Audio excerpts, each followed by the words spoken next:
জ্ঞান ও অভিজ্ঞতা ছাড়া ইহকাল ও পরকালে কেউ প্রকৃত সুখী হতে পারে না। এটি একটি চিরন্তন সত্য। জীবন মানে শুধু শ্বাস-প্রশ্বাস নয়, এটি একটি উপলব্ধির যাত্রা। মানুষ জন্ম নেয় অজ্ঞান অবস্থায়, কিন্তু তার দায়িত্ব হল জ্ঞান অর্জন করা, অভিজ্ঞতা সঞ্চয় করা এবং সেই আলোয় নিজের জীবন ও সমাজকে আলোকিত করা। জ্ঞান ছাড়া মানুষ অন্ধ, আর অভিজ্ঞতা ছাড়া সে দুর্বল। এই দুইয়ের সমন্বয়ে গড়ে ওঠে আত্মশুদ্ধি, নৈতিকতা এবং পরিপূর্ণ মানবতা। ইহকাল হল পরীক্ষার ক্ষেত্র, আর পরকাল হল ফলাফলের স্থান। এখানে আমরা শিখি, বুঝি, ভুল করি, সংশোধন করি এবং আত্মার উন্নয়ন ঘটাই। কিন্তু পরকালে সেই সুযোগ থাকবে না। সেখানে থাকবে শুধু হিসাব, বিচার এবং পূর্বজীবনের প্রতিফল।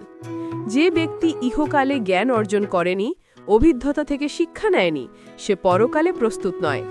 কারণ পরকালে কোনো পাঠশালা নেই, কোনো সংশোধনের সুযোগ নেই, কোনো উপলব্ধির সময় নেই। সেখানে শুধু থাকবে তুমি কি শিখেছ, কি করেছ, কি উপলব্ধি করেছ। জ্ঞান মানে শুধু বই পড়া নয়, এটি হলো সত্যকে উপলব্ধি করা, নিজের ভুলকে চিনতে পারা এবং মানবতার পথে চলার ক্ষমতা অর্জন করা। অভিজ্ঞতা মানে শুধু ঘটনা নয়, এটি হলো সেই ঘটনার ভেতর থেকে শিক্ষা নেওয়া, হৃদয়ে তা ধারণ করা এবং নিজের জীবনকে শুদ্ধ করা।